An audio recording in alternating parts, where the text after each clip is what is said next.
Good morning বন্ধুরা। এখন সকাল 9টা বাজে আর আমরা হোটেল ছেড়ে বেরিয়ে পড়লাম ফুল ডে বিষ্ণুপুর ট্যুরের জন্য। বাইকে করে ঘুরে বেড়াবো মন্দির নগরী বিষ্ণুপুর। আপনারা চাইলে ওয়ান ডে ট্যুর হিসেবেও দেখে নিতে পারেন বিষ্ণুপুরের দর্শনীয় স্থানগুলি। সকাল 6:28 রূপসী বাংলা ধরতে পারেন সাঁতরাগাছি স্টেশন থেকে, যেটা আপনাকে বিষ্ণুপুর নামাবে সকাল 9:30টায়। স্টেশনের বাইরে বেরোলেই চোখে পড়বে অসংখ্য অটো বা টোটো। একটি গাড়ি সারাদিনের জন্য বুক করে নিতে পারেন।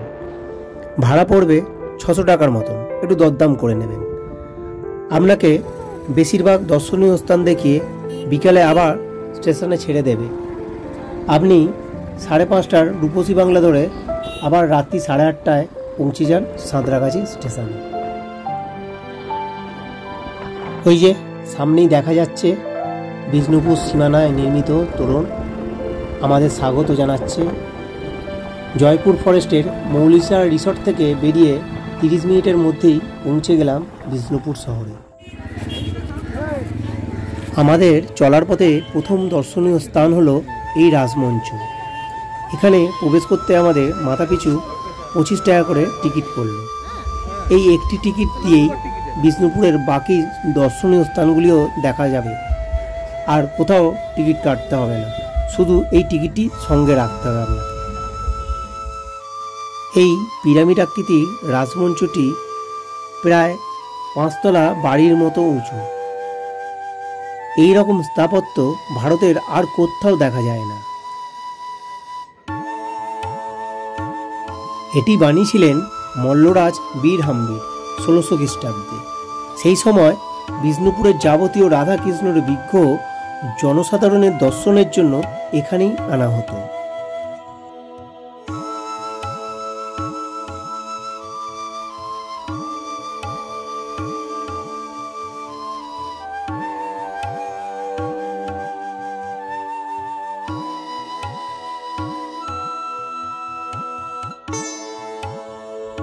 রাজমঞ্চ থেকে মাত্র 1 কিলোমিটারের মতো এসেই দেখা পেলাম এই দলমাদল কামানে। বর্গী আক্রমণ প্রতিহত হয়েছিল এই কামানের গোলাতে। ব্রিটিশ সরকার টুরিস্টদের দেখার জন্য একটি কামান এখানে রেখে বাকিগুলো অন্যত্র সরিয়ে দেয়, আর এটিকে এই যে এখানে বেদির উপর স্থাপন করে।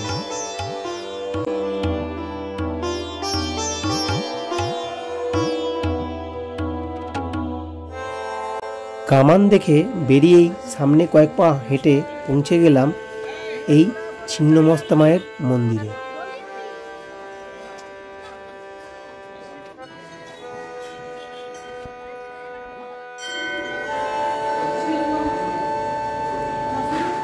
কি অপরূপ ভয়ঙ্কর রূপ মা ছিন্নমস্তা। জোড়বাংলো মন্দির দেখতে যাওয়ার পথে পড়ল এই ধ্বংসপ্রায় মহাপ্রভুজিউর মন্দিরটি। রক্ষণাবেক্ষণের অভাবে এটির এরকম করুণ অবস্থা হয়েছে। জোড়বাংলা মন্দির যাওয়ার পথে দুধারে পসরা সাজিয়ে বসেছে কিছু মানুষ। এখানে পোড়ামাটির ঘর সাজানোর জিনিসপত্র বিক্রি হচ্ছে। আর তা দেখতে দেখতে চলে এলাম 1655 খ্রিস্টাব্দে মল্লরাজ রঘুনাথ সিংয়ের দ্বারা প্রতিষ্ঠিত এই জোড়াবাংলো মন্দির চত্বরে। মন্দিরের বাইরের চারদিকের দেয়ালে শিল্পীরা সুন্দরভাবে ফুটিয়ে তুলেছে রামায়ণ মহাভারতের কাহিনী, শিকার করার দৃশ্য, সামাজিক জীবনযাত্রা। বাংলার পোড়ামাটির অলঙ্করণের একটি অনবদ্য নিদর্শন এই জোড়বাংলা মন্দির।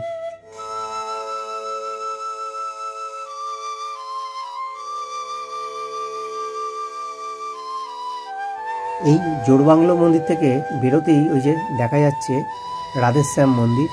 এবার যাব ওই মন্দিরটিও ঘুরে দেখতে। মন্দিরে প্রবেশের আগেই পড়ল সুন্দর এই নহবতখানাটি।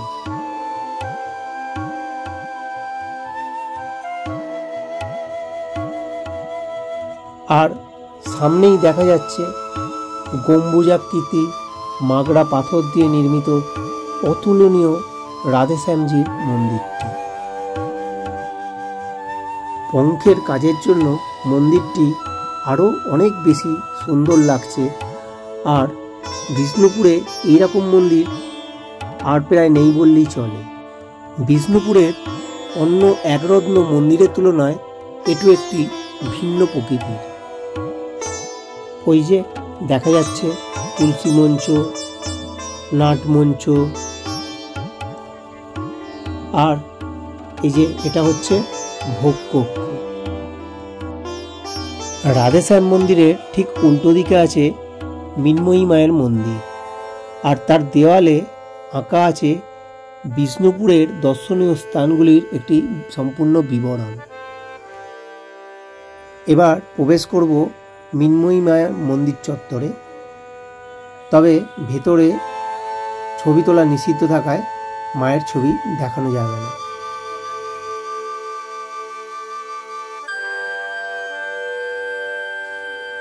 এবার প্রবেশ করছি মল্লরাজ বীরহাম্বীর নামাঙ্কিত উদ্যানে।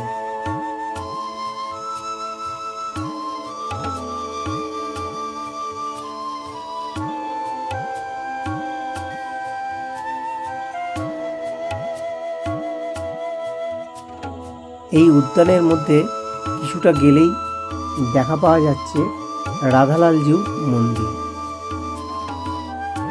ওই যে দূরে দেখা যাচ্ছে রাধালালজির মন্দির।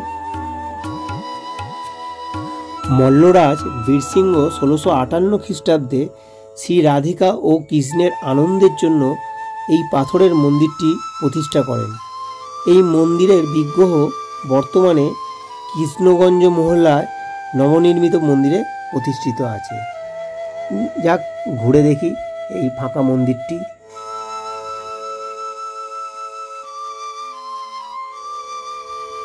ঘুরে দেখে নেব এই পাথরের নির্মিত মন্দিরটি চারিপাশটা।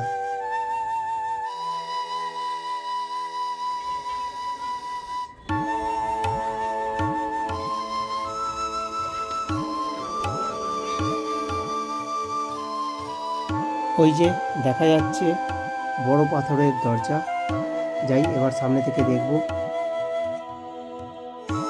এটিই ছিল বিষ্ণুপুরের প্রাচীন দুর্গের উত্তর দিকের প্রবেশ পথ।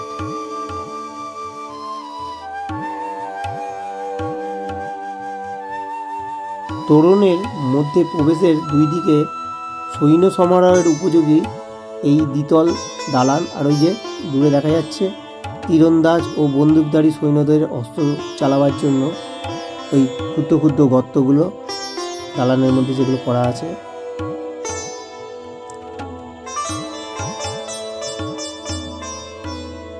এটা সপ্তদশ শতকে মধ্যভাগে মল্লরাজ বীরসিংহ তৈরি করেছিল। আর এই বড় দরজার ঠিক উল্টো দিকেই আছে ছোট দরজা, অর্থাৎ স্মল গেটওয়ে। এই বড় দরজা থেকেই দেখা যাচ্ছে। এবার যাব ছোট পাথরের দরজা দেখতে। এই যে ছোট দরজা, এর ডান দিকে মূর্চার পাহাড়ে মহা অষ্টমীর সন্ধিক্ষণে কামানের গর্জন হতো। ওই কামানের শব্দে মৃন্ময়ী মাতার মন্দির ও অন্যান্য দুর্গা মণ্ডপে তখন বলিদান হতো। আর সেই সময় প্রচুর লোক সমাগম হতো এখানে। এখন সবই ইতিহাস। ছোট দরজা থেকে 200-300 মিটারের মতন গেলেই দেখা পাওয়া যাবে মাগড়া পাথরের তৈরি এই রথটি।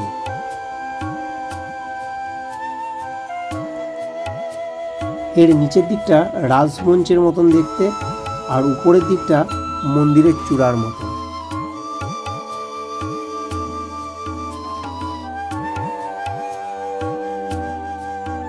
পাথরের রথ দেখার পরে এবার বেরিয়ে পড়লাম মদনমোহনজির মন্দির দেখতে। এই যে পৌঁছে গেছি। এই 1 কিলোমিটারের মতন রাস্তা, আসতে সময় লাগলো মিনিট 5।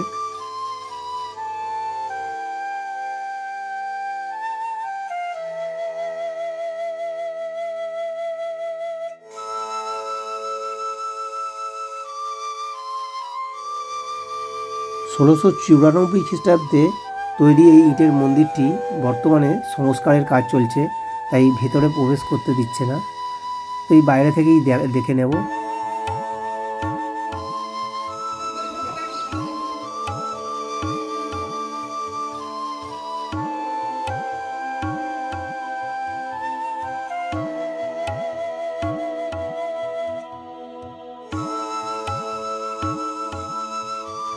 আর 5টা মন্দিরের মতনই এরও বাইরের দিক দিয়ে দেখা যাচ্ছে বিভিন্ন প্রকার পৌরাণিক ভাস্কর্য দেখা যাচ্ছে।